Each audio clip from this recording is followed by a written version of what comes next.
समाचार राजकोटથી જ્યાં ડીજીપીના આદેશ પછી શહેરમાં પહેલીવાર ડિમોલેશનની કામગીરી શરૂ કરાઈ। જંગલેશ્વર વિસ્તારની વાત કરીએ જ્યાં આરોપીના ઘર પર ફર્યું છે બુલડોઝર। જંગલેશ્વરમાં જાવેદ જુનેદ નામના આરોપીનું ઘર તોડી પડાયું છે। ચુસ્ત પોલીસ બંદોબસ્ત વચ્ચે આ ડિમોલેશનની કાર્યવાહી શરૂ કરાઈ। વર્ષ 2024માં પોલીસે જાવેદ પાસેથી ઝડપ્યો હતો 51 કિલોગ્રામ જેટલો ગાંજો।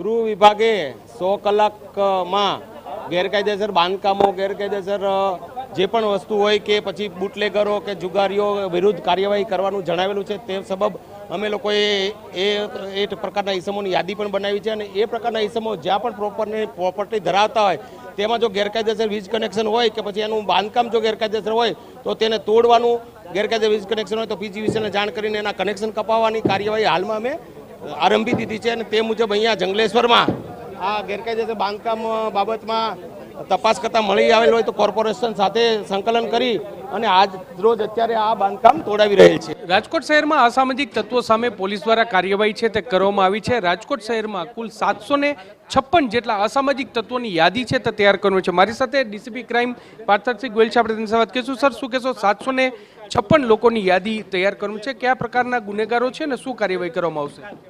રાજકોટ શહેરની અંદર જે લોકો મિલકત વિરુદ્ધના ગુના સાથે જોડાયેલા છે, જે લોકો પ્રોહિબિશનની પ્રવૃત્તિ છે, જુગારની પ્રવૃત્તિ છે, મારપીટાઈ છે, લુખાગીરી છે, તેવું કરતા હોય તેવા 756 જેટલા ઈસમોની એક યાદી તૈયાર કરી તે તમામ ઈસમો વિરુદ્ધ કાયદેસરની કાર્યવાહી હાથ ધરવાની પ્રવૃત્તિ શરૂ કરી દીધી છે।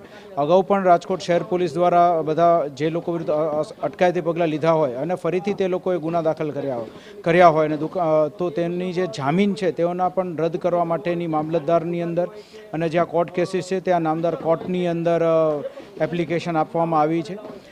એ ઉપરાંત જે છે જે લોકો બુટલેગરની પ્રવૃત્તિ સાથે જોડાયેલા છે તેના વિરુદ્ધ પાસાની કાર્યવાહી પણ આગામી દિવસોમાં હાથ ધરવામાં આવશે। સર, અત્યારે ડિમોલેશનની પ્રક્રિયા પણ હાથ ધરવામાં આવી છે, કોણ એ ગુનેગાર છે ને કયા પ્રકારની કાર્યવાહી છે?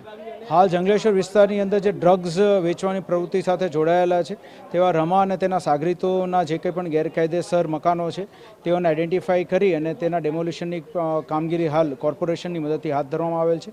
તે ઉપરાંત પીજીવીસીએલનો સ્ટાફ પણ સાથે છે અને જેટલા પણ આ વિસ્તારની અંદર ગેરકાયદેસર વીજ જોડાણો છે તેને કટ કરવાની કામગીરી પણ હાથ ધરેલી છે। એસએમસી દ્વારા એક યાદી જાહેર કરવામાં આવી છે, જે 5 આંગળીના નામથી જાણીતા બુટલેગર છે તેમની વિરુદ્ધ પણ કાર્યવાહી કરીને વાત કરવામાં આવી છે, કઈ રીતે કાર્યવાહી કરવામાં આવશે?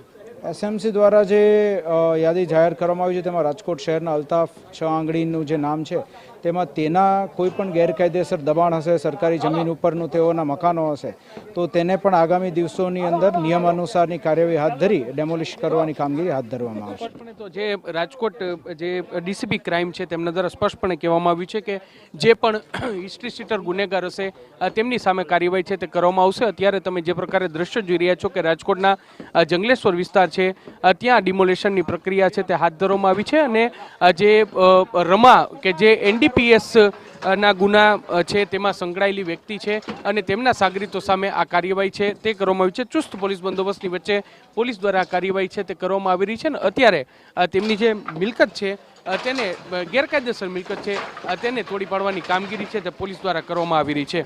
કેમેરા પર્સન ભાવેશ લશ્કરી સાથે મોહિત ભટ્ટ, TV9 રાજકોટ।